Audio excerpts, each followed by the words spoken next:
How to change password on Chase mobile app. The first thing you want to do is open up the Chase mobile app. Launch the Chase mobile app on your smartphone and sign in with your current username and password.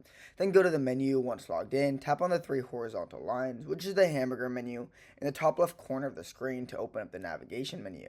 Select Settings in the menu, scroll down and tap on Settings. This will take you to the account settings section. Then tap Change Password under the Security and Privacy section. Tap on Change Password. You will be prompted to verify your identity either via your PIN, Face ID, or Touch ID. Enter your current password. To ensure security, you will need to enter your current password first.